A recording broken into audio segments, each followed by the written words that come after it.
Good morning everyone! Ayan, malamig pa rin. Kaya ayan, dito na ako sa loob ng bahay. Pero kailangan ko magluto ngayon. Magluluto tayo ng tinolang manok. Kaya mayroon tayong sayote, may bawang, may luya, may tanglad, at saka lagyan natin ng breast chicken. Ayan. Ito yung gagawa din ako ng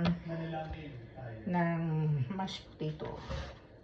Ayan guys, inipon ko itong mga balat at nilagay natin sa ating mga tanim.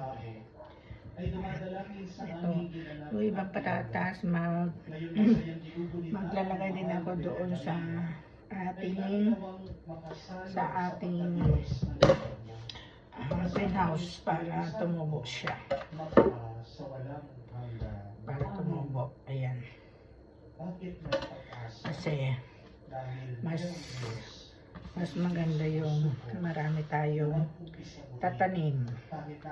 Kaya pagkatapos ng winter, marami na tayong mga tanim. Ayan. Medyo hindi masyadong nag-grow yung mga tanim natin ngayon kasi malamig. Walang init, kaya mostly tuloy-tuloy pa rin ang pagtatanim natin. Bawi tayo sa mga araw, sa mga buwan na wala ako dito. Kasi lahat ng mga tanim ko talaga guys, grabe, namatay talaga. Pati yung mga roses ko, pati yung mga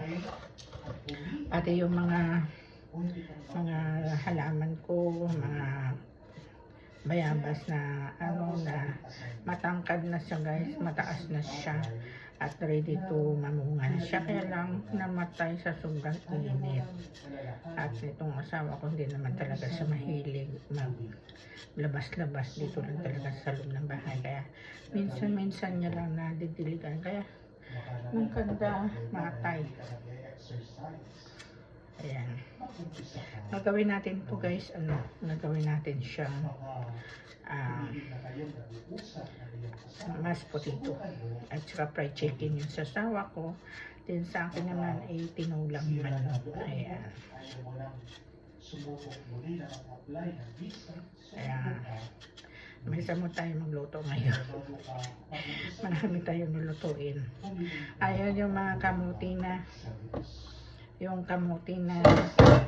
na ating ilaga. Sana hindi ko na nailaga. Ayan, lagay ko doon sa greenhouse, baka sakaling mabuhay pa. Diba? Marami tayong ilalagay. So, lalagay ko muna itong ating gagawing mashed potato para siya guys, para mamaya ready na lang natin sa iluluto.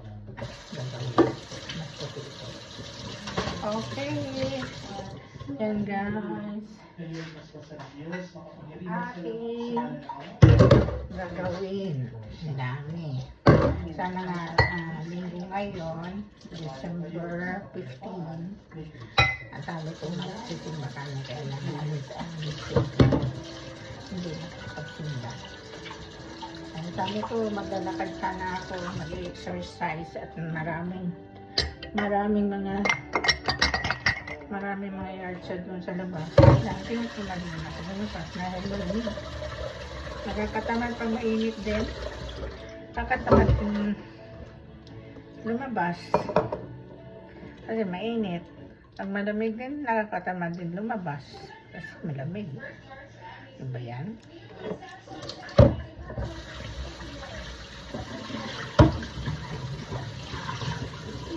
Ayan. Nakakatamad.